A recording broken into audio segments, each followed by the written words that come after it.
El libro de Salmos dice, porque de Jehová es el reino y él regirá a las naciones. Yo voy a hacer una pregunta, a ver si alguien en su mente concibe alguna respuesta rápida.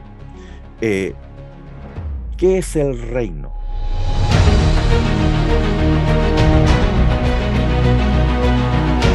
Y su reino uno que jamás será destruido. Lo mismo que dice arriba Nabucodonosor, su reino por todas las edades, y lo mismo que dice Daniel 2:44, él permanecerá para siempre. Nunca será destruido ese reino. Pero ¿cuándo sucede esto según Daniel 7?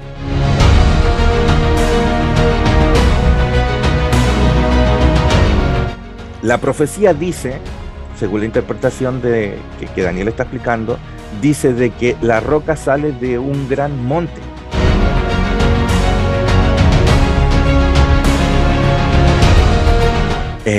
Pongamos mucha atención en los detalles, porque si decimos que los dedos de los 10 dedos son las Europas,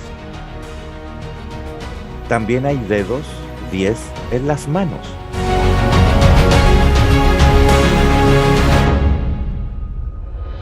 En el día, fíjense, en los días de estos reyes, el Dios del cielo levantará un reino que no será jamás destruido. Aquí Daniel nos está dando el tiempo, la data, cuando el reino de los cielos se levante.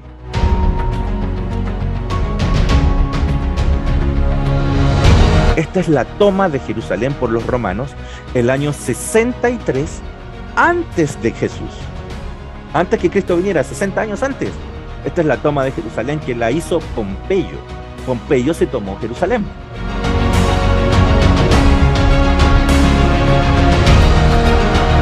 Juan tiene dudas. No sabe si realmente el que viene, Jesús, ese es el Mesías.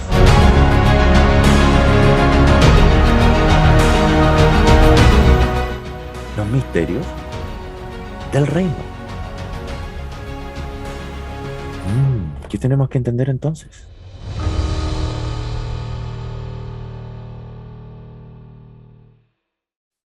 Señor que estás en los cielos, muy agradecido por este momento, por compartir de tu palabra, solo tu inspiración en nuestra mente, en nuestro corazón.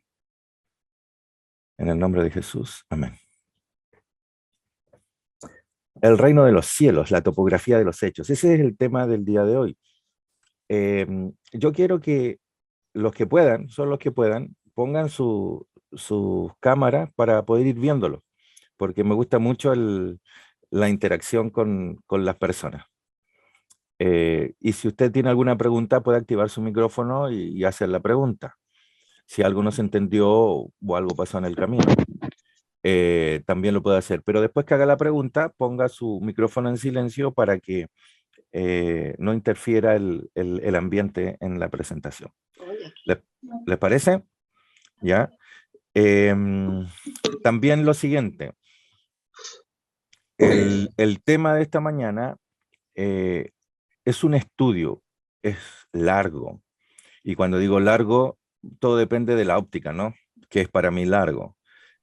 Vamos a ir lo más rápido posible, pero usted caliente agua o tráigase un jugo y prepárese con unos cojines o algo, porque es denso, ¿ok? No habíamos estado con un tema hace más de 3 meses aproximadamente. Y déjeme pasarle el teléfono a mi hijo. Y como no habíamos estado hace mucho tiempo, le voy a explicar un poquito la génesis de este tema, ¿ya? Hace ese tiempo, más o menos, hace 3 meses, la hermana Cecilia me pidió que me dio una fecha para compartir un mensaje. Y yo me puse comúnmente, o sea, no siempre, pero hay muchas veces en la mañana cuando despierto, abro los ojos, pueden ser las 6, las 7 de la mañana, especialmente los fines de semana, yo me pongo a hablar con el Señor. No como una oración, sino que así como estamos hablando nosotros.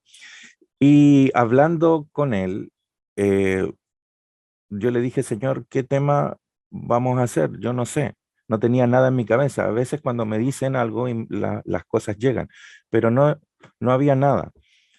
Y se me vino una frase a la mente. A los 5 minutos se me vino una frase a la mente. Y la frase es la que está en el título, El reino de los cielos. Eso, como les digo, hace 3 o 4 meses atrás. Yo me estuve preparando en un principio alrededor de un mes y después yo enfermé y me operaron. Me sacaron una vesícula porque había un cálculo que obstruía el paso en la vesícula. Eh, y fue grave, fue un asunto muy grave, fue un momento difícil, pero es una operación que se hace recurrentemente. Eso me detuvo prácticamente un mes. Y cuando me detuvo prácticamente un mes, empezaron las cosas a rondar por mi cabeza, la información, mientras yo estaba en el hospital, hacía el tema en mi mente. Los versículos llegaban, era algo así, porque estaba entre inconsciente y lúcido. Hasta que apareció Bastián con una línea de temas de Apocalipsis, ¿no? Los que han podido compartir con él. Y apareció Alex con la serie de las parábolas, el reino en parábolas.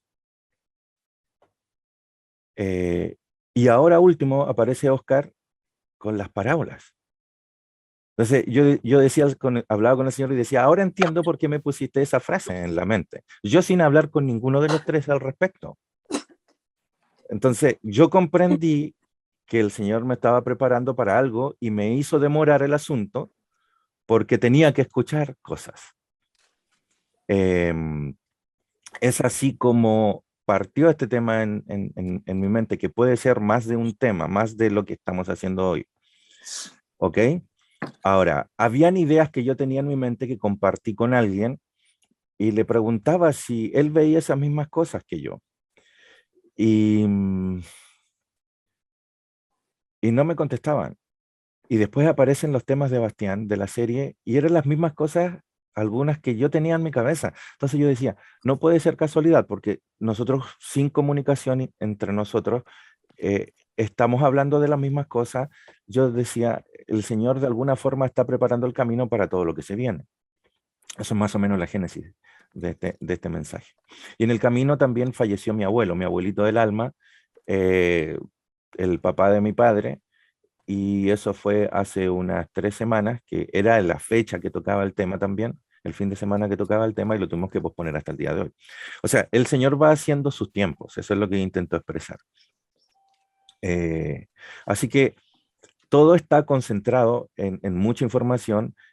Tenemos que ir, si algo queda en el aire, por favor pregunten, pero vamos a ir densamente. Lo que vamos a hacer es una topografía de los hechos. Es un término utilizado,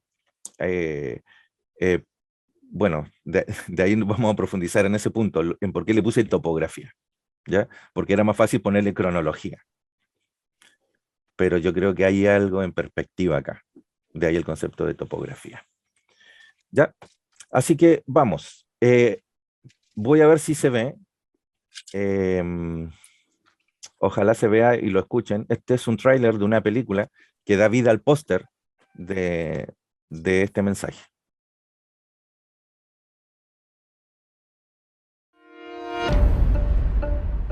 Be without fear in the face of your enemies. Safeguard the helpless, even if it leads to your death. That is your oath. Rise a knight! Rise a knight! What becomes of us? The world will decide. The world always decides. A new world. A better world than has ever been seen. There, you are not what you were born, but what you have it in yourself to be. A kingdom of conscience. Peace instead of war. Love instead of hate. That is what lies at the end of Crusade.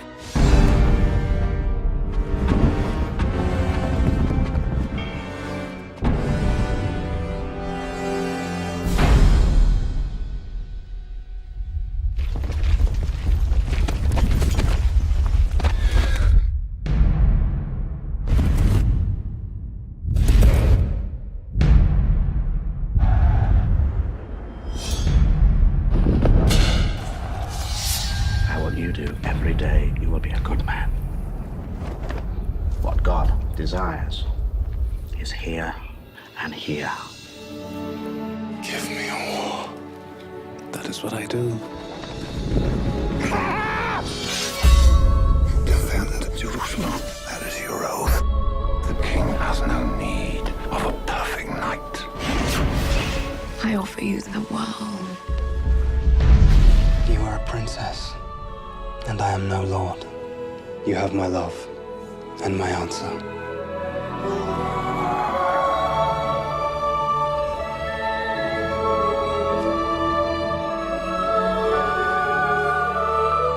I go to pray. For what? For the strength to endure what is to come.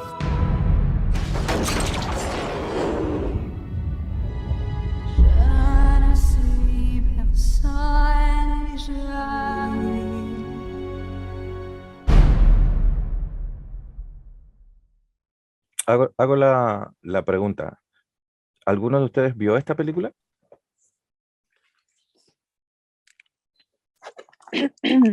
No, yo no. No.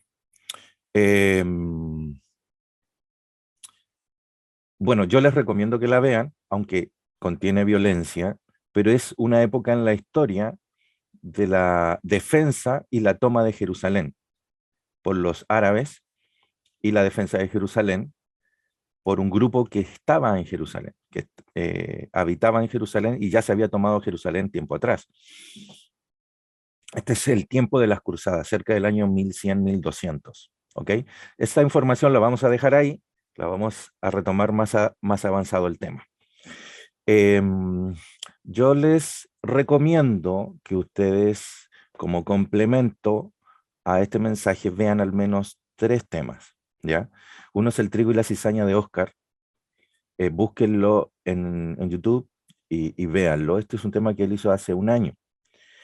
El tema del reino en parábolas, especialmente la introducción del tema, que fue el primero que hizo a principio de año Alex, también úsenlo como un complemento. Alex también ha hecho más temas al respecto, como la parábola del hijo pródigo. Ha hecho 2 o 3 temas acerca del reino en parábolas. Los pueden ver todos, pero principalmente el primero. Y este tema, que es el primero de la serie profética de Bastián, que es Mateo 24 revertido, el tema que habla de la abominación desoladora. Ese tema es muy importante.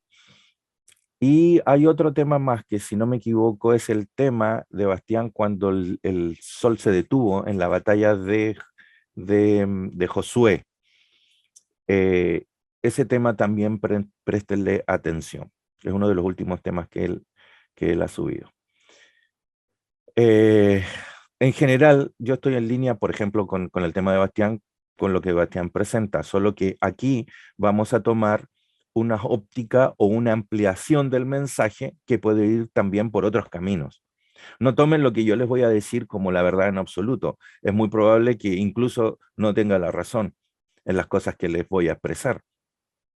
Pero tomen todo y utilícenlo, esta información, como un complemento a los demás, ¿ya?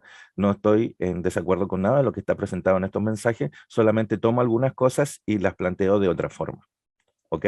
Eso es lo que deben tener en cuenta, para que no digan, Alex o Oscar o Bastián dicen esto, Enio dice esto otro. No están en contraposición ninguna de estas cosas que vamos a presentar hoy, ¿ok? Ok. El libro de Salmos dice: porque de Jehová es el reino, y él regirá a las naciones. Yo voy a hacer una pregunta, a ver si alguien en su mente concibe alguna respuesta rápida. ¿Qué es el reino? ¿Qué es el reino? ¿Qué entiende la mente de uno cuando escucha la palabra el reino o el reino de los cielos? ¿Alguien puede activar su micrófono y decir en una o 2 frases? Un lugar que no es de acá, que no está acá. Un lugar que no es de acá. Dice que él regirá las naciones. O sea, está hablando del futuro de cuando se escribió este texto, ¿no? Eso es lo que entendemos en primer lugar, del futuro. O sea, cuando se escribió este salmo, está hablando de un futuro que no le está ocurriendo al salmista. Vamos a ver, ¿qué es el reino? ¿Cómo vivieron el reino cómo vieron el reino de los cielos los profetas en el Antiguo Testamento? ¿Cuándo viene el reino de los cielos? ¿Y qué pensaban los discípulos del reino de los cielos? ¿Cómo ellos lo comentaban? La Biblia está plagada de información al respecto, pero cuando nosotros la leemos nos puede confundir. Lo que vamos a tratar de hacer es organizarla de alguna forma y darle una estructura, de ahí el concepto de topografía. Vamos a ver en primer lugar la mirada profética. Algunos textos conocidos. Y en los días de estos reyes, de Daniel 2:44, el Dios del cielo levantará un reino que no será jamás destruido, ni será el reino dejado a otro pueblo. Desmenuzará, fíjense el término, desmenuzar y consumir a todos los otros reinos, pero él permanecerá para siempre. Estas dos palabras están en el original. Esto está escrito en arameo en el original. La palabra desmenuzar es como destruir. Él destruirá, él lo hará trizas. Y consumirá quiere decir que lo hará fin, se terminará. ¿Cómo se consumen las cosas? ¿Cómo se podría consumir algo? Por ejemplo, A fuego lento. ¿Perdón? A fuego lento. A fuego lento. A fuego, ¿no? Ese es lo primero que se me... Claro, es lo primero que se me viene a la cabeza. Pero está en un mismo párrafo. Fíjense la densidad de las dos palabras en un trozo muy pequeño. En un trozo muy pequeño. Consumirá todos los otros reinos, pero él permanecerá para siempre. ¿Cuál él? Este reino. El reino que no será jamás destruido. Ya vamos a profundizar más incluso en ese versículo. Daniel 4:34, más al fin del tiempo, yo Nabucodonosor alcé mis ojos al cielo y mi razón me fue devuelta. ¿Se acuerdan que Nabucodonosor había estado 7 tiempos viviendo como una bestia? Cuando él le vuelve todo esto, dice, bendije al Altísimo y alabé y glorifiqué al que vive para siempre. Esta es palabra textual de Nabucodonosor. Nabucodonosor escribió esto. Y bendije al Altísimo y alabé y glorificaré al que vive por siempre, cuyo dominio es sempiterno y su reino por todas las edades. Para Nabucodonosor, ¿el reino de Dios era presente o futuro? Presente. Presente. En Daniel 2 da la sensación del futuro, porque dice desmenuzará y consumirá. No está hablando de una cronología de tiempo. Daniel 7, 13 y 14. Mirad yo en la visión de la noche, y aquí con las nubes del cielo venía uno como el Hijo del Hombre, que vino hasta el anciano de días y le hicieron acercarse delante de él, y le fue dado dominio, gloria y reino para todos los pueblos, naciones, lenguas y lenguas le sirvieran. Su dominio es dominio eterno que nunca pasará, y su reino uno que jamás será destruido. Lo mismo que dice arriba Nabucodonosor, su reino por todas las edades, y lo mismo que dice Daniel 2:44, él permanecerá para siempre. Nunca será destruido ese reino. Pero ¿cuándo sucede esto según Daniel 7? Cuando el Señor vaya hacia el anciano de días, el Padre, y se encuentre con él. Eso es lo que dice el texto. ¿Cuándo pasa esto? Zacarías 14:9. Y Jehová será, futuro, rey, sobre toda la tierra, en aquel día. Acá nos está centrando la información en un concepto ahora. Nos está hablando de un día. En aquel día Jehová será uno, y uno será su nombre. A veces leemos textos, pero no vemos la profundidad de lo que está descrito en estos textos. También lo vamos a ver más adelante. Vamos a tratar de desenredar estas pequeñas palabras que son demasiado profundas. Uno de estos textos está en el contexto de la estatua de Nabucodonosor. Todos conocemos esta historia. La cabeza de oro, los brazos y los pechos de plata, el bronce que viene en los muslos, el hierro que está en las piernas y el hierro y barro cocido en los pies y los dedos. Tenemos a Babilonia, tenemos a Medo-Persa, tenemos a Grecia, tenemos a Roma, y después ¿a quién tenemos? Buena pregunta. En los pies de hierro con barro cocido. A mí me gusta mucho esta imagen, porque la profecía dice según la interpretación que Daniel está explicando, dice de que la roca sale de un gran monte. Y ahí tú lo ves. Y esa roca da y hace añicos los pies y desmenuza la estatua. A mí me explicaron que cuando digo a mí me explicaron, me refiero a cuando estudiábamos profecías, se nos explicó que los dedos de los pies son 10, ¿no? Entonces son los 10 reinos en que se dividió Roma, que eran las piernas. Y son las Europas actuales, ¿no? Y que la roca es Cristo viniendo en el tiempo que hay estos 10 reyes, dice la profecía, en los reinos de las Europas, en los días de estos reyes. Ahora, extraño es que no todos los reinos de Europa, digo reinos, hoy no tienen reyes, y dicen en los días de estos reyes, o sea, está vivo Babilonia, que está deshecho, Irak es hoy Babilonia, y no tiene rey, está los medios y los persas, que hoy son árabes, hay palestinos, tenemos los griegos que sí están, y tenemos los romanos que sí están, pero no tienen reyes algunos de ellos. Ahora, eso nos hace masticar y pensar. Vamos al texto. Pongamos mucha atención en los detalles, porque si decimos que los dedos de los pies, los 10 dedos, son las Europas, también hay dedos 10 en las manos, en los brazos. Y no tomamos a Medo-Persia, que son los brazos y el pecho de plata, no los tomamos a ellos como divididos en 10 reinos. No sé si me explico. Vamos con el texto. Dice, y el cuarto reino, nos vamos a concentrar en el cuarto, en los pies. ¿Ya? El cuarto reino será fuerte como el hierro. Y como el reino, y como el hierro, perdón, desmenuzará y rompe todas las cosas. Desmenuzará y quebrantará todo. A ver, espérame un chico. Háblele, dígale que estoy ocupado, no le puedo contestar.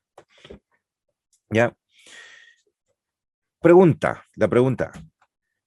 Las piernas que son hierro, ¿qué nación son? ¿Qué nación son? Entendemos que es Roma, ¿no? ¿Estamos de acuerdo? Ok. Si las piernas son Roma, son hierro, y los pies son hierro, ¿cuál sería la lógica? Los pies que están mezclados con barro y hierro, ¿cuál sería la lógica? ¿A alguien se le viene una idea a la cabeza? ¿Qué serían los pies? Tenemos las piernas de hierro y los pies que también tienen hierro. Se supone que los pies están compuestos de lo mismo que está compuesto las piernas. Roma. Roma también. La misma Roma. Claro. La misma Roma tiene que estar en los pies. Esa es la lógica. Ahora, miren muy atentamente. Y lo que viste en los pies. Y fíjense que cuando menciona los brazos y los pechos no habla de los dedos de las manos. Pero en los pies sí menciona los dedos. Dice, y lo que viste en los pies y los dedos, le está haciendo una expresión. Alguien podría decir que los dedos son parte de los pies. Sí, pero te los está mostrando. Hago la pregunta, ¿cuántos dedos? Sabemos que 10, ¿no? Son señales. Entonces tenemos el mismo hierro de las piernas en los pies. Tenemos 10 dedos. Y dice que será un reino dividido. O sea, un reino dividido en al menos 2 reinos. ¿Por qué 2 reinos? Porque uno es barro y el otro es hierro. Sabemos que son 2. Mas habrá algo en él, algo de la fuerza del hierro, así como viste hierro mezclado con barro cocido. Y por ser los dedos de los pies, en parte de hierro y en parte de barro cocido, el reino será en parte fuerte y en parte frágil. Fíjense que el verso que está acá, donde está subrayado un poquito antes, en el 41, no dice barro simplemente, te está diciendo qué tipo de barro. Dice que es el barro cocido de un alfarero.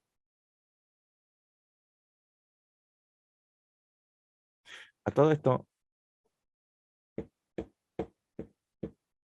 para cocer el barro, ¿por qué tuvo que pasar?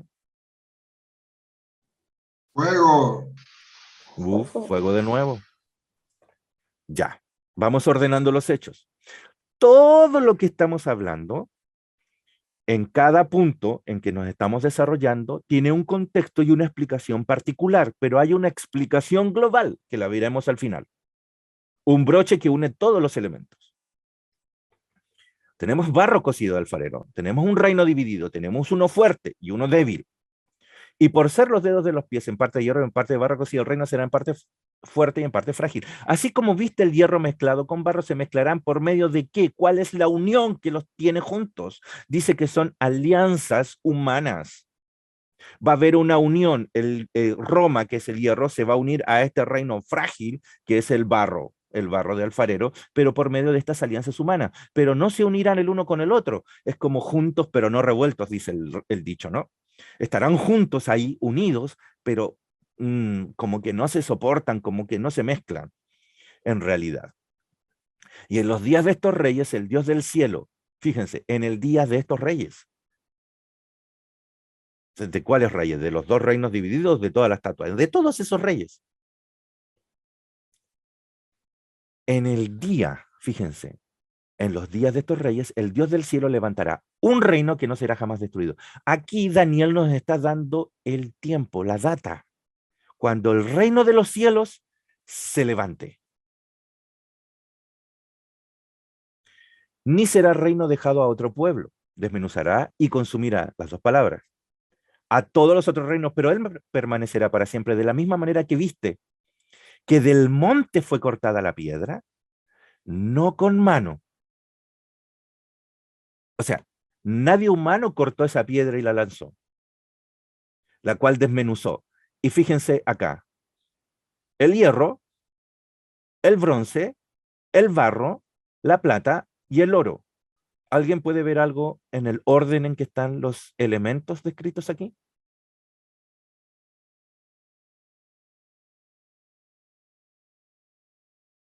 ¿Alguien ve algo? Tenemos hierro, bronce, barro, plata y oro.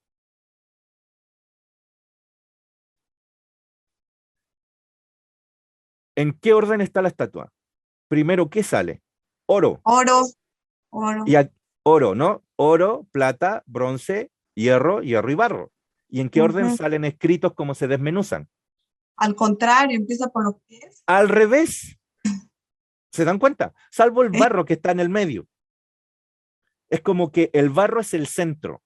En la explicación te está diciendo que la estatua se va rompiendo desde abajo hacia arriba, en sentido contrario como fue creada, sino que se rompe en sentido contrario, pero al barro te lo pone en el centro como principal. ¿Me explico, no? Le hago una pregunta. Si es desmenuzada y consumida, y pensemos, solo pensemos, entre comillas, que consumida es quemada. En quemada. Cuando tú quemas los metales en el crisol, ¿qué es lo primero que sale y lo último que queda? Sale lo que no sirve y queda el oro. Claro, al final dicen muchos textos en la Biblia, la plata y el oro quedan al final. Lo primero que sale es el hierro, el bronce y el barro. Está hablando en la misma forma que se quema algo en el crisol. ¿Se dan cuenta los elementos que están en juego acá? Se nos está hablando de esto. Y miren lo que dice, el gran Dios ha mostrado al rey lo que ha de acontecer en lo porvenir. El sueño es verdadero. Y mira lo que dice, y fiel o verdadera o ideal es su interpretación. La clave está ahí. Miren, voy a tomar ese texto del que vimos solamente entre el 40 y el 45 para tenerlo como referencia arriba, en ese recuadro. Pero la gracia está acá. Miren lo que dice Isaías. Ahora pues, Jehová, tú eres nuestro Padre. Nosotros ¿qué somos? el barro. ¿Quiénes somos nosotros? Según el texto. El ser humano. ¿No dice el texto que fuimos creados de la tierra, del barro? O sea, nosotros somos el barro. Y tú el que nos formaste. Así que obra de tus manos somos nosotros. Y el 45 de Isaías dice, ay del que pleita con su hacedor, con el que lo creó. El tiesto con los tiestos de la tierra. ¿Dirá el barro al que lo labra, qué haces? ¿O tu obra no tiene manos? Está diciendo, como nosotros, siendo barro, siendo creados, Él nos hizo, le podemos reclamar algo. Jeremías, miren lo que dice. Palabra de Jehová vino a Jeremías diciendo, levántate y vete a casa del alfarero, allí te haré oír mis palabras. Se le está pidiendo, Dios le está dando, este mensaje es importantísimo. Ustedes lo pueden ver desmenuzado en la serie Con Dios en el Fuego de Oscar. En los primeros temas sale este tema. Nosotros estamos haciendo un extracto de ese texto. Dice, levántate y vete a casa del alfarero, señora. Ahí le iba a mostrar algo. Lo está mandando al que fabrica. Allí te haré oír mis palabras. Entonces vino a mí palabra de Jehová diciendo, dice, ¿no podré yo hacer de vosotros como este alfarero, oh casa de Israel? Ahora está diciendo quién es el barro. Dice Jehová, he aquí que como el barro en la mano del alfarero, así sois vosotros en mi mano, oh casa de Israel. Israel es el barro del alfarero. De hecho, de los textos judíos viene que todos somos barro, que Él nos hizo del polvo de la tierra. Ahora, tenemos que entender que esto es como una parábola. Me refiero a que fuimos hechos del barro. O sea, el Señor no hizo un juego de greda con nosotros. Y lo sopló. Todos los elementos, tanto las vitaminas como los minerales que tenemos nosotros en nuestro cuerpo, están en la naturaleza. Los minerales están en la tierra. O sea, el Señor tomó los elementos de la naturaleza para formarnos. Pero ¿cómo le vas a hablar de minerales o de vitaminas o qué sé yo, de minerales metálicos y no metálicos a los judíos o a la gente que vivió en ese tiempo? Hoy sí entendemos lo que es. ¿Qué les dices a ellos? Barro. ¿Qué entienden ellos? Barro. Bueno, pero Israel entonces es el barro. Si Israel es el barro y especifica barro en manos del alfarero, y el texto de Daniel dice barro cocido de alfarero, ¿qué sería el barro entonces en la estatua? Si la Biblia nos interpreta, y no nosotros a nosotros mismos, el barro debería ser Israel. Y el hierro debería ser, por lógica, Roma. O sea, está hablando de que la roca cae en el tiempo en que está Israel y Roma unidos por alianzas humanas, pero no se mezclan. ¿Me explico? La mezcla es solamente estas alianzas, pero ellos no se mezclan. ¿Qué tuvo que hacer los fariseos para poder matar a Jesús? ¿A quiénes recurrieron? Hierro. Al hierro. Roma. A Roma. Eso ténganlo en su mente. Seguimos. Esta es una imagen, una fotografía, un cuadro que relata un acontecimiento. Esta es la toma de Jerusalén por los romanos el año 63 antes de Jesús. Antes que Cristo viniera, 60 años antes. Esta es la toma de Jerusalén que la hizo Pompeyo. Pompeyo se tomó Jerusalén. Y este es un relato que del extracto de la guerra de los judíos escrita por Josefo. Y dice, cuando Pompeyo llegó a Jerusalén, inspeccionó la ciudad, porque vio que los muros eran tan firmes que sería difícil superarlos. O sea, ¿cómo iba a entrar? Vamos a ver un poquito de la historia, a ver cómo Pompeyo entró. Y que el valle antes de los muros era terrible. Entonces, iban a quedar vulnerables. Y que el templo que estaba dentro de este valle estaba rodeado por una muralla muy fuerte, de tal manera que si se tomaba la ciudad, ese templo sería un segundo lugar de refugio para que el enemigo se retirara. O sea, el pueblo de Israel se escondería aparte de la ciudad misma, dentro de los muros del templo. El templo estaba rodeado por muros. ¿Ok? Todo esto parte así. No nos olvidemos que en la estatua, tenemos, después de Plata, Medo-Persia, tenemos a Grecia. El pueblo de Israel se tuvo que liberar de los griegos primero. Y Salomé es la reina comodín en todo esto. Les explico. Primero ella se casó con Aristóbulo.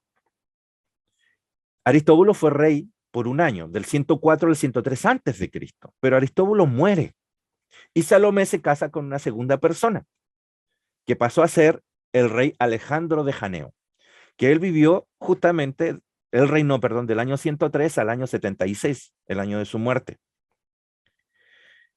Él pasó a ser Alejandro Janeo, el esposo de Salomé. Ellos eran los reyes de Israel alrededor del 100 antes de Cristo. Ellos son descendientes de los macabeos, el periodo intertestamentario donde están los libros apócrifos y están, qué sé yo, situados en mucha época en que casi no se escribió, al menos escritos que nosotros tenemos en la Biblia. Todo ese tiempo, es ser 400, 500 años, es la liberación del pueblo de Israel de yugo griego. De hecho, ellos fueron los últimos reyes de la independencia del pueblo de Israel independiente ya, sin yugo extranjero.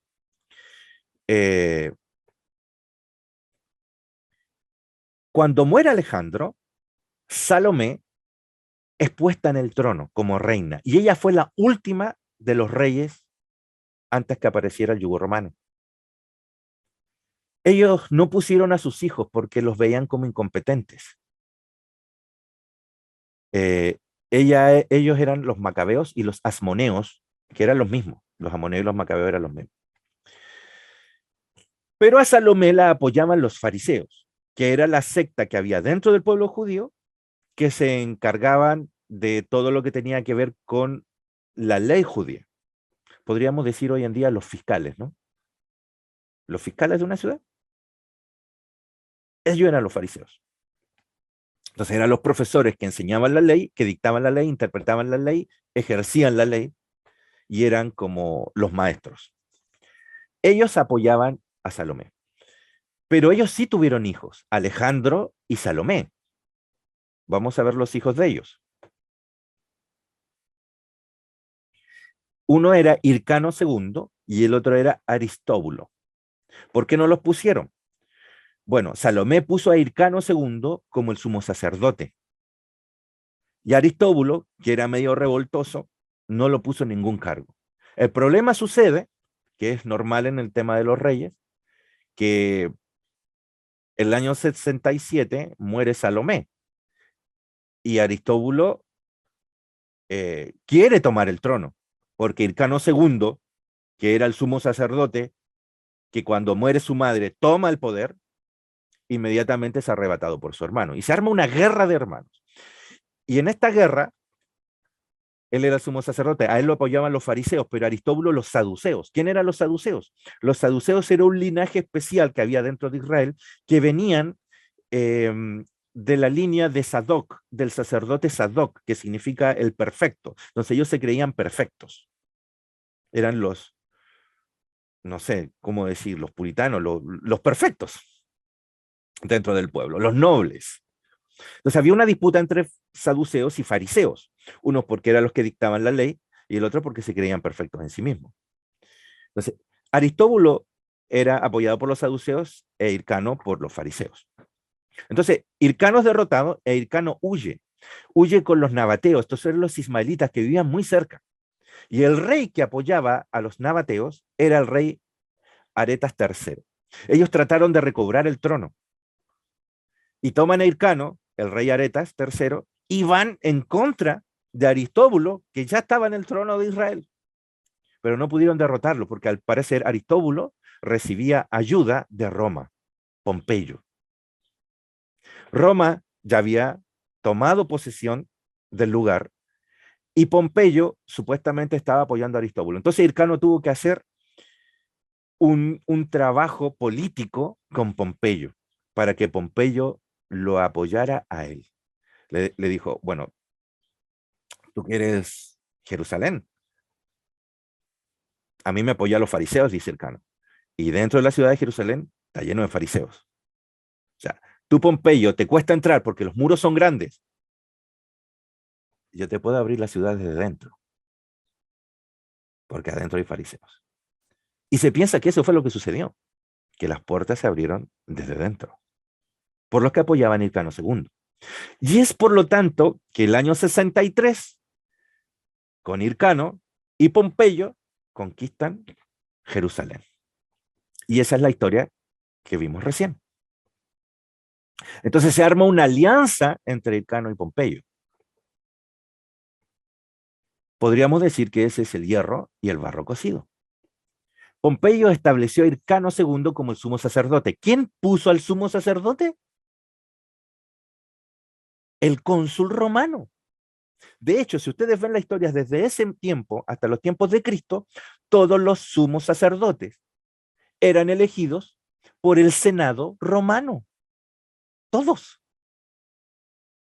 Por eso que ellos, antes de ejecutar una acción o un juicio, iban a Roma primero, porque ellos los pusieron.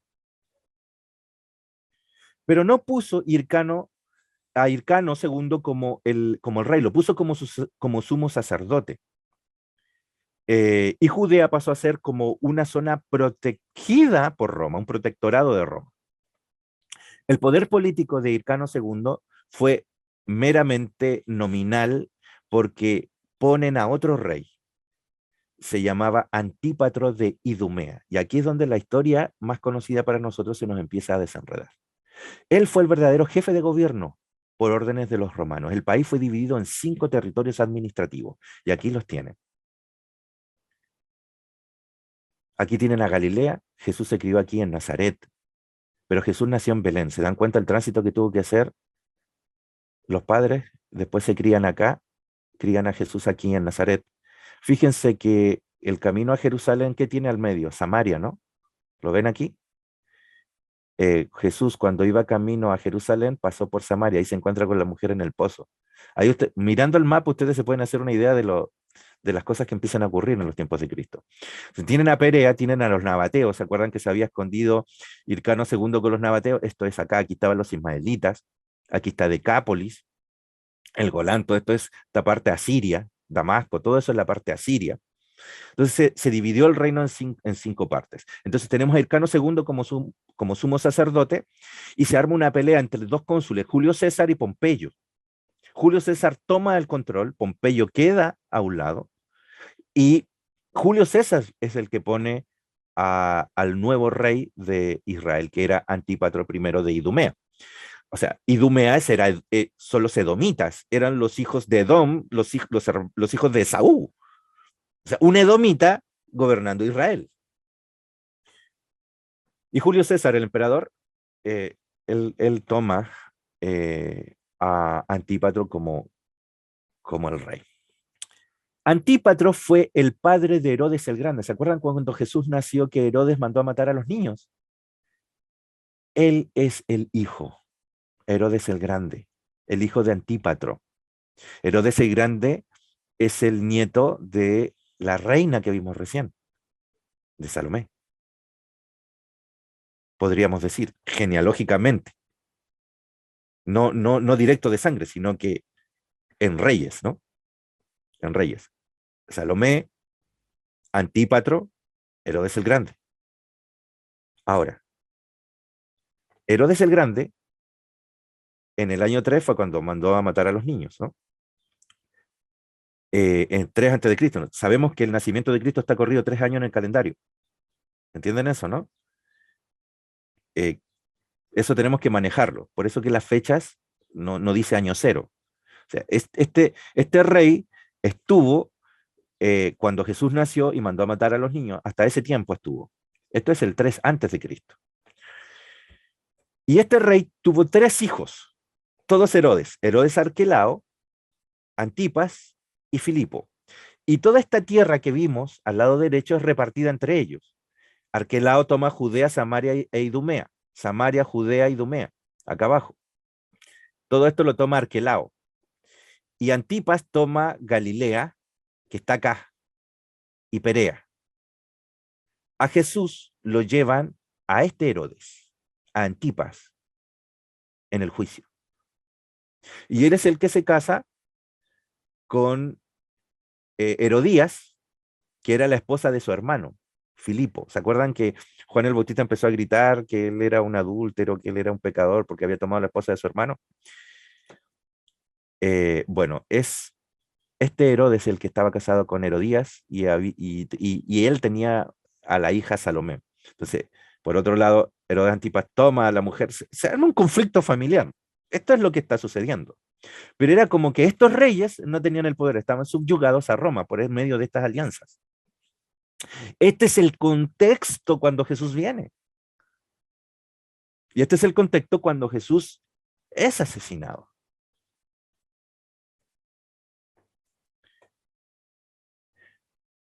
Vamos al texto de Daniel nuevamente. En los días de estos reyes, el Dios del cielo levantará un reino que no será jamás destruido. Le hago la pregunta. ¿Había rey griego? Sí. ¿Había rey babilonio? También.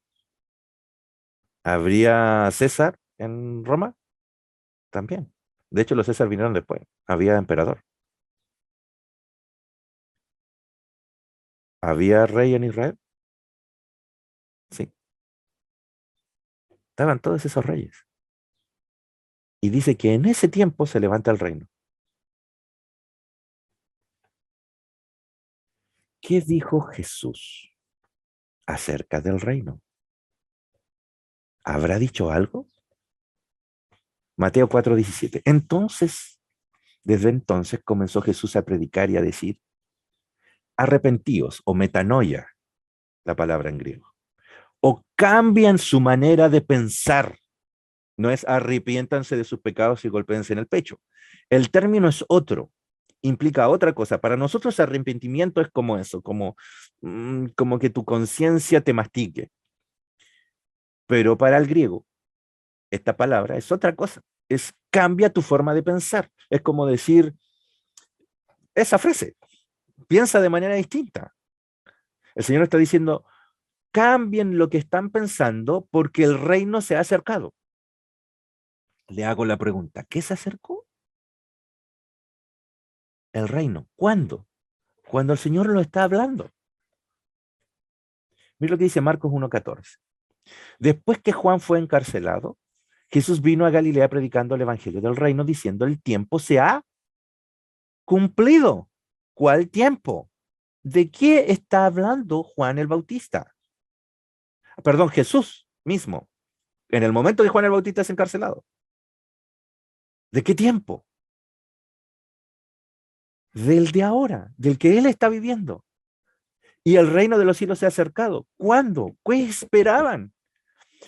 Tenemos el tiempo cronológico de Daniel.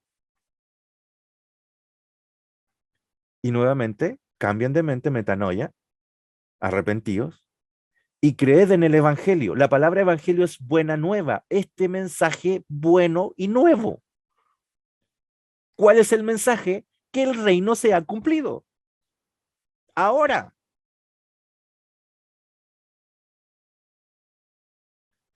Perdón, se ha acercado, el tiempo se ha cumplido.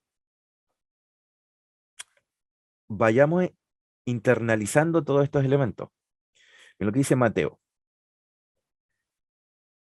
Pero si yo por el Espíritu de Dios echo fuera a los demonios, ciertamente ha llegado a vosotros el reino. O sea, ya no solo se ha acercado, sino que se acerca y llega. ¿Y cuál es la evidencia, dice Mateo? Que el Señor echa fuera un demonio. O sea, el establecimiento del reino implica echar afuera a los demonios.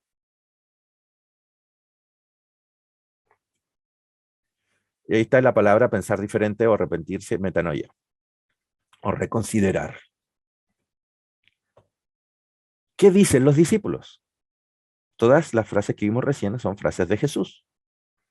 Hechos 8:14, 8:12.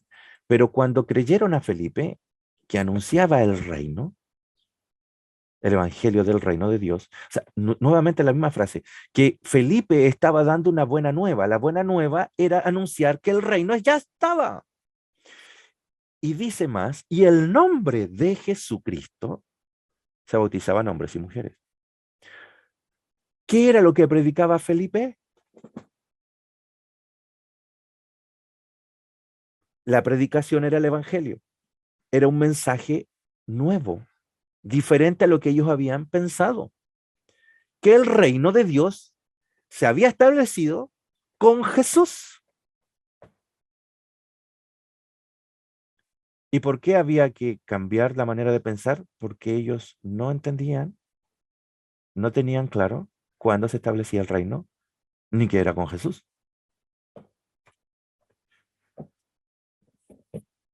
Y mira lo que dice Pablo. Lo mismo que dijo Jesús, el cual nos ha librado de la potestad de las tinieblas, o sea, echa fuera a los demonios, y nos ha trasladado al reino de su amado Hijo. O sea, al expulsar a los demonios, nos lleva a ese reino.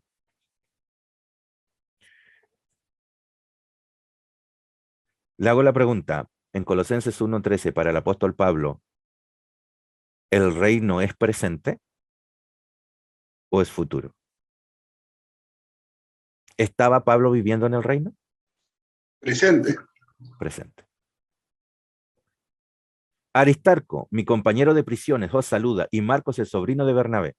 O sea, Pablo está escribiendo y dice, mira, está aquí Aristarco, está Marco, el sobrino de Bernabé, le estamos saludando. Todos están mandando saludos. Eso es lo que está diciendo. Y estos dicen que son los únicos de la circuncisión que me ayudan. ¿Dónde? En el reino de Dios. ¿Qué estaba haciendo Pablo? Estaba ya en el reino. ¿Y qué significaba el reino? Que Jesús ya lo había establecido. Ese es el evangelio. Que Jesús ya lo estableció. O sea, cambian su forma de pensar porque eso ya pasa. Pero ahora miren. Hechos 14, 21 al 22. Y después de anunciar el evangelio en aquella ciudad y hacer muchos discípulos, volvieron a Listra, Iconio y Antioquía, confirmando los ánimos de los discípulos, confirmando los ánimos de los discípulos y exhortándoles a que permanecieran en la fe, diciéndoles es necesario que a través de muchas tribulaciones entremos en el reino de Dios. O sea, uno de los elementos para entrar en el reino es pasar por tribulaciones, porque recordaban lo que el Señor había dicho, bienaventurados los que padecen persecución por causa de la justicia, porque de ellos es el reino. O sea, si hay persecución, es porque estamos en el reino.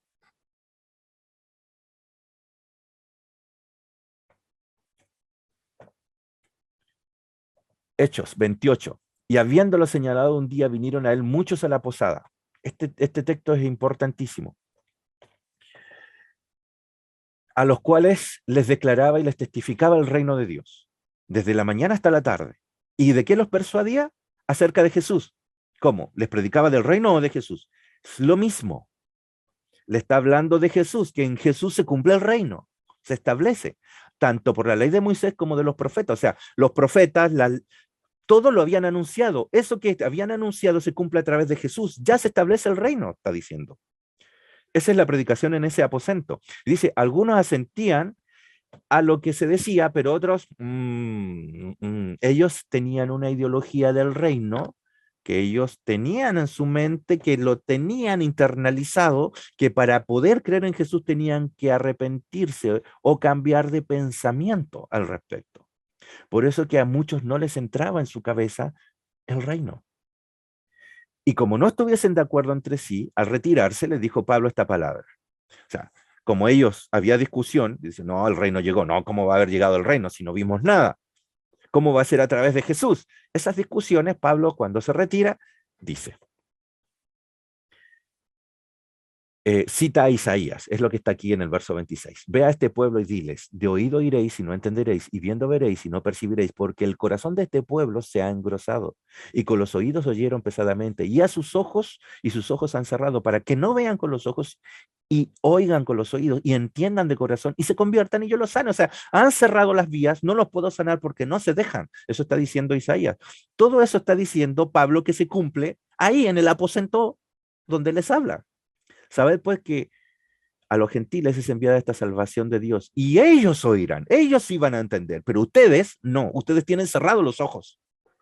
¿A quién le está hablando? A los judíos. Estas son las mismas palabras que Jesús utilizó, están en Mateo 13. Entonces se acercan a Jesús los discípulos y dicen, ¿por qué les hablas en parábolas? Y él respondió, le dijo, miren, no sé cómo expresar de forma más importante que decir es importante para todo este tema, este texto. Y es el que menos voy a usar, pero es el que tiene que estar en su mente. ¿Por qué les hablas en parábolas? Y el rey les dijo, porque a vosotros os es dado saber los misterios del reino de los cielos, pero a ellos no. Porque a cualquiera que tiene se le dará y tendrá más, pero al que no tiene, aún lo que tiene le será quitado. Bueno, ¿tiene o no tiene? Porque dice, al que no tiene, lo que tiene se le será quitado. ¿Qué no tiene? No tiene el misterio del reino. ¿Qué es lo que tiene? No sé si entienden el trabalengua. Voy de nuevo. Es complejo, ¿no? Parábola. Algunos la entienden, otros no. El Señor está tratando de expresarlo, desenredarlo. Dice, pero al que no tiene, ¿qué no tiene? Los misterios, ¿no? Dice, o a ustedes es dado a entender los misterios. Pero al que no tiene, o sea, no entiende, no tiene el misterio, no lo desenreda en su mente, lo que tiene se le quita. ¿Qué es lo que tiene entonces?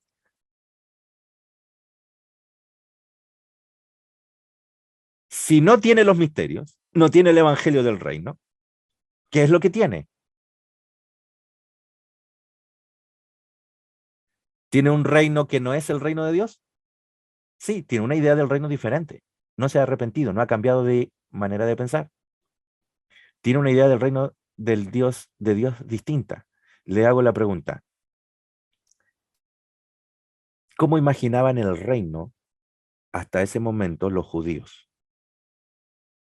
¿Cómo habían vivido el reino de Israel para entrar a Canaán? Por obras. Asesinando, levantando espada, matando. Ellos se establecieron como reino matando, dominando al resto y expulsándolo. La idea del reino de ellos era esa. Justicia propia. Justicia propia. Pónganle todos esos elementos juntos. Ahora, fíjense ahora, como no comprenden el reino y no lo tienen, ¿qué es lo que tienen? Obras, crimen, asesinato, eso se les quitará. ¿Ahora comprenden el texto? Vamos de nuevo. Porque a vosotros os es dado saber los misterios del reino de Dios, pero a ellos no se les es dado. Porque cualquiera que tiene se le dará y tendrá más. Pero el que no tiene estos misterios, no tiene este evangelio del reino, ¿qué es lo que tiene? Todo lo contrario a ese reino, se le quitará. Eso se llama limpieza. El Señor limpia. Las falsas creencias. Las falsas creencias son eliminadas. ¿Se dan cuenta? Lo central que está en este texto es muy breve, pero todo lo que está diciendo. Por eso les hablo por parábolas.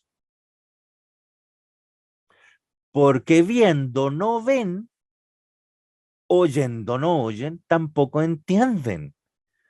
Tiene que ser revelado este misterio a través de Cristo. No mirándolo. A través de mí lo tienen que entender. Ni siquiera los discípulos en el momento que estaban hablando lo entendían. De manera que se cumple en ellos la profecía de Isaías que dijo, de oído oiréis, lo mismo que dice Pablo. De oído oiréis y no entenderéis. Seguimos. Todos estos elementos muy guardados en la mente a medida que transcurrimos, porque después los vamos a salpicar todos. Gálatas 5:21. Que los que practican tales cosas no heredarán el reino de Dios. Le hago la pregunta. ¿Presente o futuro? Presente. Presente. ¿Heredarán es presente o futuro? Heredará. Futuro. ¿Futuro? Futuro. Entonces uno dice, pero ponte de acuerdo, Pablo. Me decías que el reino estaba ahora. Ahora me hablas de una herencia. Bueno. Seguimos. ¿Saben de quién es la culpa? La culpa es de la estatua y la topografía de Juan el Bautista. La culpa es de la estatua y la fotografía de Juan el Bautista. Porque nosotros no vemos los ángulos. Cuando tú ves una casa, ¿han visto los planos de una casa? Tú ves la pieza, ves dibujado el comedor, ves dibujado el baño y lo ves desde arriba, ¿no? Pero cuando ese dibujo te lo muestran en 3D y te hacen el levantamiento, se te viene toda la idea a la cabeza. ¿Dónde están las ventanas? ¿Dónde están las puertas? Porque las ves. Estos hombres veían en un solo ángulo, no veían las elevaciones. Y ese es el problema. Analicemos. Vamos a Mateo. Ojos muy bien abiertos para lo que viene. Mateo capítulo 3 dice lo siguiente. En aquellos días vino Juan el Bautista predicando en el desierto de Judea y diciendo, arrepentíos, metanoia, cambien su manera de pensar, porque el reino de los cielos se ha acercado, ya está acá. ¿De quién está hablando? Está hablando de Cristo. Pues este es aquel de quien habló el profeta Isaías. ¿A quién tiene en mente Juan? Los escritos proféticos. ¿Se acuerdan de Isaías? Los últimos capítulos 50, 53, 58, que hablan del Mesías. Bueno, de este habló el profeta Isaías. Al ver él que muchos de los fariseos y los saduceos venían a su bautismo, ¿quiénes venían? Fariseos y saduceos, las dos corrientes. Venían a los bautismos que él hacía, les decía. ¿Qué les decía? Generación de víboras. Le hago una pregunta. Nosotros tenemos que ir, muchos de nosotros provenimos de iglesias adventistas, otros provienen de iglesias evangélicas, otros provienen de iglesias testigos de Jehová. Tenemos que ir a donde estos hermanos de nuestras iglesias y decirles, ¿ustedes son víboras?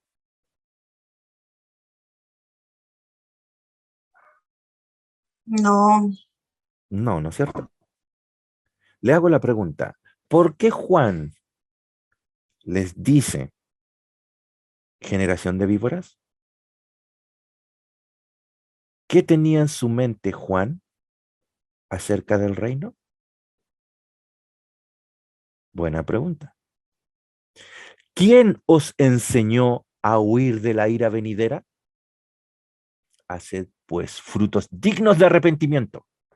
Y no penséis decir dentro de vosotros mismos, a Abraham tenemos por padre, porque yo os digo, Dios puede levantar hijos de Abraham aún de estas piedras. Vosotros también sois hijos de Abraham si creen en Jesús, dice más tarde el apóstol Pablo. Y ya también el hacha está puesta a la raíz de los árboles. ¿A quién van a cortar? Le está hablando a los fariseos y a los saduceos.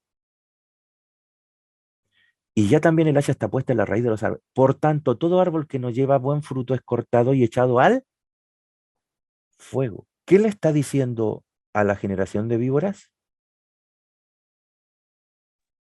Van a ir al fuego. ¿Cuándo? Si el reino de los cielos se ha acercado y ya llegó, ¿cuándo para Juan? En ese momento que hablaba Juan. En ese momento. La visión que Juan tenía del reino de los cielos era la visión que habían escrito los profetas. ¿Qué sucedería cuando el Mesías viniera? Él vendría a liberarlos del yugo romano, a sacar el pecador y quemarlo. Y miren lo que dice: yo a la verdad os bautizo en agua para arrepentimiento, para que ustedes cambien de su manera de pensar.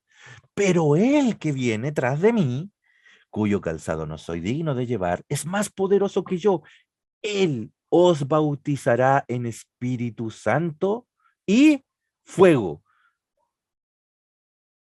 ¿Cuánto? Espíritu Santo y fuego. No dice que el Espíritu Santo es fuego, dice que son dos cosas. Pero en un solo texto, Juan está metiendo todo. A algunos le caerá el Espíritu Santo, a otros los van a quemar. De eso está hablando Juan. Será echado al fuego. Algunos serán bendecidos, otros serán quemados. Su aventador está en su mano, ya lo está haciendo, y limpiará su era. ¿Cuál era? La era que ellos estaban viviendo, la era judía. Todo lo que ellos estaban viviendo será limpiada. ¿Qué es limpiada? Cuando tú separas el trigo de la cizaña. Ahora, cuando Él venga, Él estaba ahí, se acercó, y recogerá su trigo en el granero y quemará la paja en fuego que nunca se apagará. ¿Cuándo los van a quemar? Ahora, les está diciendo Juan. Los van a tomar, generación de víboras, ahora. ¿Por qué creen que Juan se puso a gritar que Herodes era un pecador? ¿Por qué no lo gritó antes? Si todos estos eran pecadores. Todos somos pecadores. ¿Por qué Juan creía que era el momento de separar al bueno del malo? Esta es la parábola del trigo y de la cizaña, versión Juan el Bautista.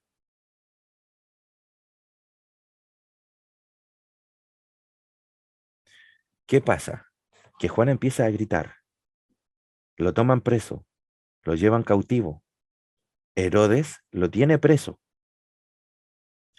y le explota la cabeza a Juan. Y Juan empieza a pensar, ¿qué pasa acá? Si el que tenía que estar preso es el pecador, no yo. Mateo 11, 2 al 6. Al oír Juan en la cárcel los hechos de Cristo, le envió 2 de los discípulos que lo habían visitado para preguntarle, ¿eres tú aquel que iba a venir o vamos a esperar a otro? ¿Qué pasa en la cabeza de Juan? Juan tiene dudas. No sabe si realmente el que viene, Jesús, ese es el Mesías. ¿No estabas tan seguro, Juan? ¿Qué te pasó? ¿Qué te ocurre, Juan? Lo que Juan tiene en su cabeza es una visión del reino. Que cuando ese reino llegue, rompa y consuma. Eso es lo que decía Daniel. Rompa y consuma. Parábola. Sueño. Parábola. Viendo, no entenderéis. Los misterios del reino. ¿Qué tenemos que entender entonces? Respondiendo Jesús les dijo, id y haced saber a Juan las cosas que veis y oís. Los ciegos ven. Los cojos andan. Los leprosos son limpiados. Los sordos oyen. Los muertos son resucitados. Y a los pobres es anunciado esta buena nueva. Bienaventurado es el que no halle tropiezo en mí. ¿Qué le está diciendo el Señor? Que las evidencias del reino es la salvación, no la destrucción.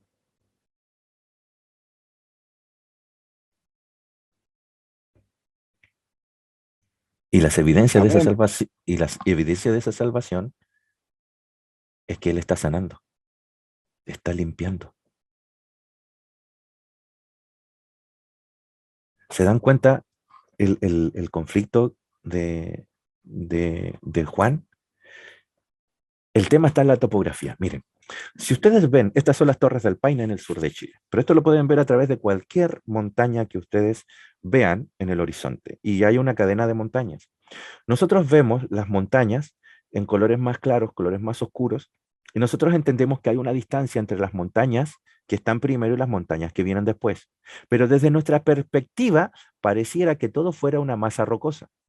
Nosotros sabemos que hay distancia entre las montañas, pero uno diría, quizás hay 1 kilómetro, 2 kilómetros, quizás no hay mucha distancia, quizás está una después de la otra. Desde nuestra perspectiva, los hechos se dan todos juntos. ¡Puf!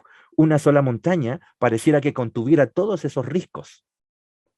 Pero si tú miras las Torres del Paine, que son estas torres que están acá en el centro, desde arriba cambia la perspectiva. Esto lo hace la topografía, el levantamiento de los niveles y las distancias entre ellos. Aquí podemos ver que las rocas y las montañas no estaban tan cerca la una de la otra. Cambia la forma de ver esto, ¿no? Dios lo mira así desde arriba, nosotros lo miramos así. El problema está que Juan miraba así. Y él creía que cuando el Señor se manifestara, todo ocurriría con él. Pero el Señor mira así. Había un niño una vez que estaba haciendo un hoyo en la arena, en la playa. Y había una persona que lo estaba mirando. Y el niñito iba y agarraba un balde de agua de mar, e iba a ese hoyo y lo vertía, y llenaba el hoyo. Nosotros entendemos que en la arena inmediatamente filtraba esa agua y la absorbía. Y el hoyo quedaba nuevamente vacío. Entonces el niñito iba y sacaba otro balde y lo volvía a echar en el mar. Y así estuvo un buen rato. Hasta que esta persona que lo miraba se acercó y le dijo, ¿qué intentas hacer? Y el niñito le dijo, intento meter el mar en este hoyo. A veces nosotros somos ese hoyo. Y las cosas del Señor son como ese mar. Y a veces en la profecía nosotros miramos como ese hoyo. Y no tratamos de ver como el Señor nos quiere expresar. Como es el mar. Grande. Porque para nosotros donde un día es un día, perdón, para el Señor es un día, para nosotros puede ser 1000 años. Y eso está escrito por Pedro, está escrito en el Antiguo Testamento, en los Salmos. Un día es como 1000 años.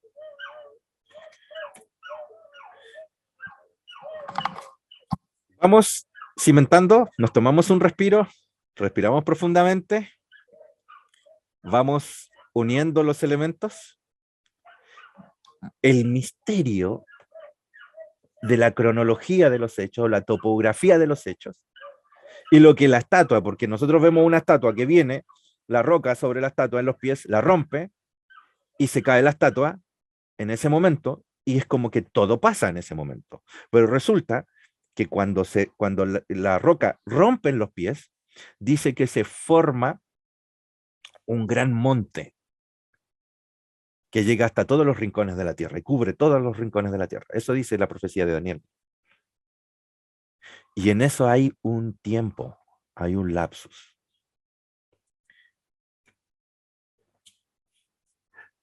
Mateo 13. Le refirió otra parábola diciendo, el reino de los cielos es semejante a un hombre que sembró una buena semilla en el campo.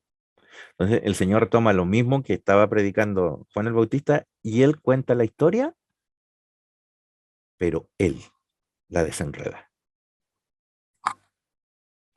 Pero mientras dormían los hombres, dice, perdón, me salté, el reino de los cielos es semejante a un hombre. Entonces está diciendo, ¿cómo es el reino? ¿Cómo se establece el reino, no? Es un hombre que sembró buena semilla en su campo. Pero mientras dormían los hombres, o sea, los que trabajaban ahí, vino su enemigo y sembró cizaña entre el trigo y se fue. Y cuando salió la hierba y dio su fruto, entonces apareció también la cizaña. Vinieron pues los siervos del padre de familia y le dijeron, Señor, ¿no sembraste buena semilla en tu campo? ¿De dónde pues tienes cizaña? Y él les dijo, un enemigo ha hecho esto. Y los siervos le dijeron, ¿quiénes pues? ¿Quieres pues que vayamos y saquemos esto, la cizaña? Él les dice, no. No sea que al arrancar la cizaña arranquéis también con ella el trigo. Dejad crecer juntamente el uno y el otro hasta la siega. Juan los quería sacar en su tiempo, los quería separar en su tiempo. Y el Señor aquí está diciendo, déjalos crecer juntos. Y al tiempo, o sea, en el momento, el Señor está separando los rangos. De la siega, yo diré a los segadores, recoged primero la cizaña, atadla en manojo y quemadla, pero recoged el trigo en mi granero. Y más adelante, despedida la gente, en el verso 36 en adelante, entra Jesús en la casa y se le acerca a los discípulos porque no entendían, habían escuchado a Juan. Explícanos, Señor, por favor, la parábola de la cizaña del campo, porque ni siquiera nosotros la entendemos. Respondiendo, él les dice, atención, el que siembra la buena semilla es el Hijo del Hombre. El reino de los cielos es como un campo. ¿Recuerdan? ¿Cuándo hay reino? ¿Cuando se siembra la semilla o cuando se cosecha?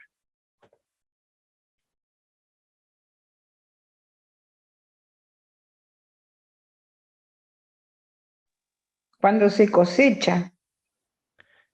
Cuando se siembra. Perdón.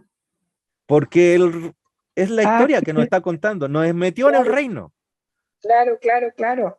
¿Comprenden? Sembró, sí. Ahí parte el reino, cuando se siembra. Y dice, el que la siembra es el Hijo del Hombre. ¿Quién es el Hijo del Hombre? El Señor Jesús. Está hablando de sí mismo. ¿Cuándo parte el reino? Con Jesús. Pero en la etapa de siembra. El campo, todo el campo es el mundo. Oye, y la roca que choca en los tiempos de Israel y Roma, esa roca que choca, entonces, ¿quién es? Es Jesús. ¿Cuándo? Cuando Él vino a la tierra, ¿no? Es su primera venida. Uh-huh. Es su primera venida. Hermano Elio, entonces cuando la siembra empieza es cuando Él empieza a instruir a los discípulos y ellos son los primeros sembradores de esta verdad presente. Bingo. ¿Lo podemos encontrar eso en la Biblia? Ya lo vamos a encontrar. El campo es el mundo. La buena semilla son los hijos del reino y las cizañas son los hijos del malo. Alguien podría decir que son dos personas distintas, los buenos y los malos. Que quizás factiblemente alguien podría pensarlo. Pero si ustedes ven el tema de Oscar, por ejemplo, y algunos temas de Bastián, y si quizás la buena y la mala semilla están dentro de la misma persona, le hago la pregunta. ¿Posible? Le hago la pregunta lógica. Si usted un día era mala, digamos malo, era del mundo, comillas, del mundo, ¿no? Y un día llegó la palabra de Dios, el mensaje de Jesús puro a su corazón. Y usted se convirtió. Usted, antes de convertirse, ¿era trigo o cizaña?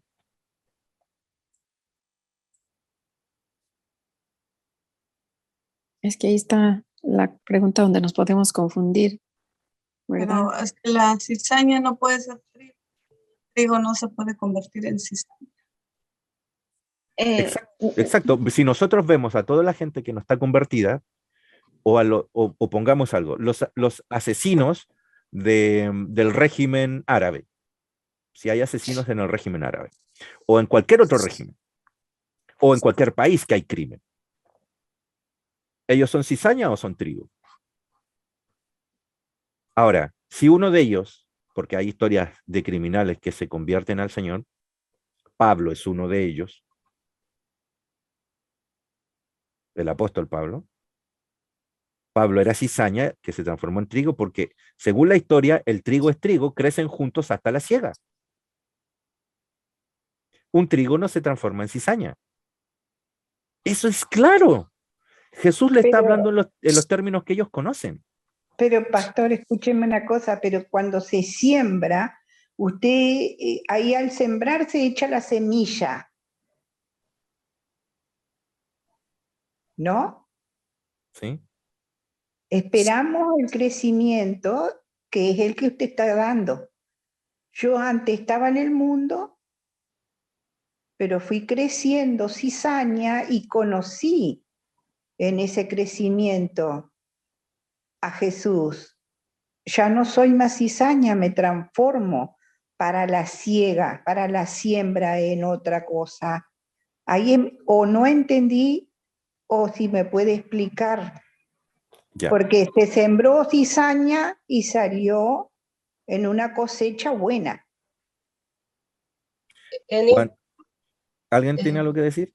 Sí, bueno, según entendí en la explicación de Oscar, el trigo y la cizaña crecen iguales, al mismo tiempo. Por eso no se puede cortar la cizaña, porque al cortar la cizaña se puede cortar el trigo también.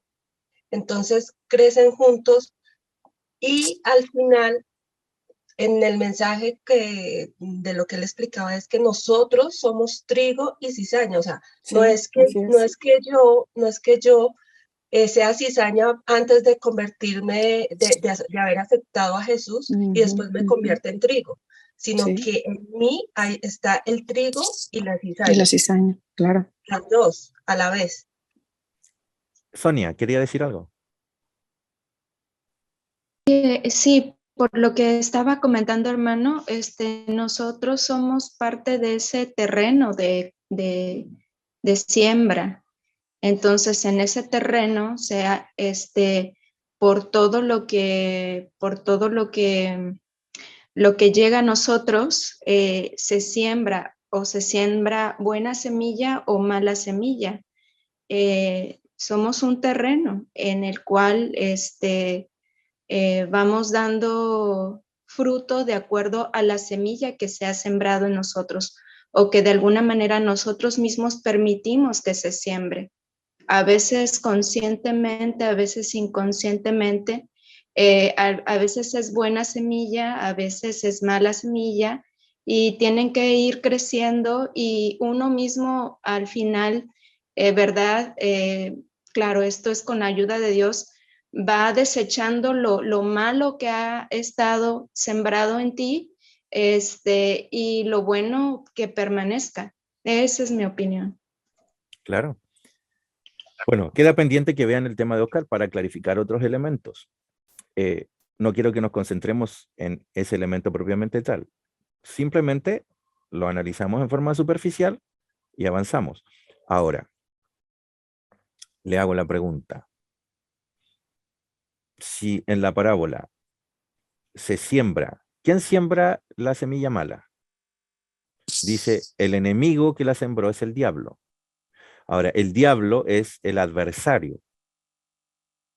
Yo podría decir, ¿es Satanás? Sí, también puede ser Satanás. Pero ¿se acuerdan cuando está Jesús con Pedro y Jesús está diciendo que él va a morir y Pedro le dice, ojalá eso jamás te acontezca, Señor? Y Jesús le dice, sepárate de mí o huye de mí, Satanás. ¿Se recuerdan cuando le dice el Señor eso? Sí, sí. Le hago la Entonces el pregunta. enemigo son las personas también.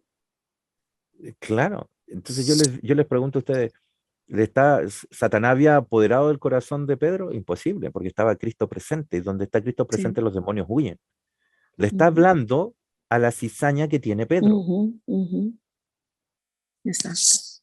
De hecho, perdón, Enio, ¿no? Pero para acotar un poco a lo que acabas de decir, Pedro lo dice porque un discípulo tiene que ser seguidor de su maestro, y si su maestro se tiene que entregar en una cruz, Pedro también sabía que tenía que morir.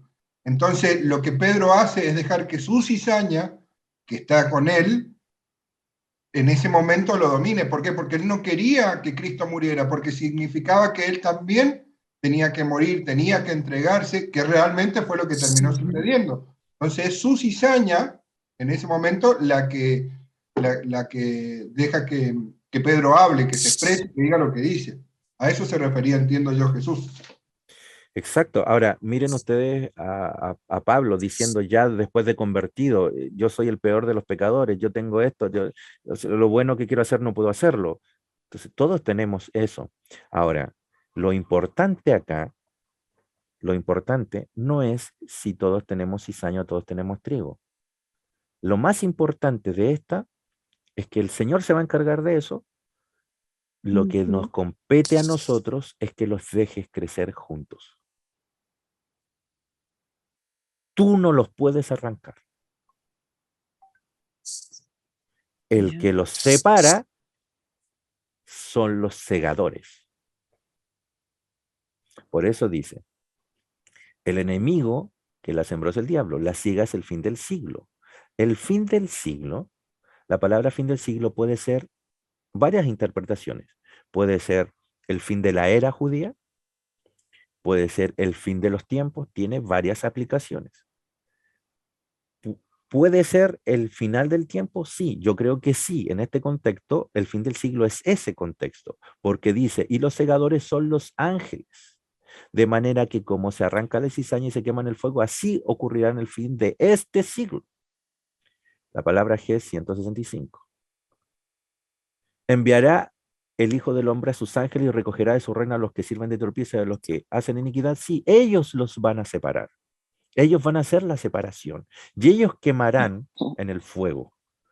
No nosotros, es un trabajo que harán ellos. Y los echarán en el horno de fuego y así, allí será el lloro y el crujido de dientes. Eso pasará al final. ¿Se dan cuenta que el Señor no está relatando el reino de los cielos en un orden, en una etapa de siembra, una etapa donde los trabajadores del campo ven crecer junto el trigo y la cizaña y preguntan, ¿qué pasa si habíamos sembrado trigo y ahora hay cizaña? Y un momento en el final cuando hay la siega. Juan se imaginó todo eso en un periodo pequeño. Juan el Bautista. Por eso que dijo que el Señor venía con el aventador en la mano a separar al trigo de la cizaña y los iba a quemar, y ustedes son la cizaña, ustedes son las víboras, y usted, Herodes, también es un pecador, se va a quemar, y resulta que el que termina preso es él. Bienaventurados, porque por mi causa os persigan, porque de ellos es el reino de los cielos. Juan, preso, estaba en el reino sin saberlo. Sus dudas eran porque él tenía una óptica diferente. Por eso él dice, seré bautizado por el Espíritu Santo y por el fuego al mismo tiempo. Sí, Espíritu Santo y fuego, pero Espíritu Santo primero, el fuego vendrá después. ¿Ok? Ok, avanzamos, masticamos, vamos masticando. Vamos a hacer un paralelo. Cuando dije bingo, bingo, bingo, acaba el paralelo. Un paralelo entre Mateo y Lucas. Esos son los dibujos de la Edad Media, pinturas de la Edad Media. Entonces vamos a hacer un análisis entre Mateo y Lucas. Los vamos a poner en paralelo.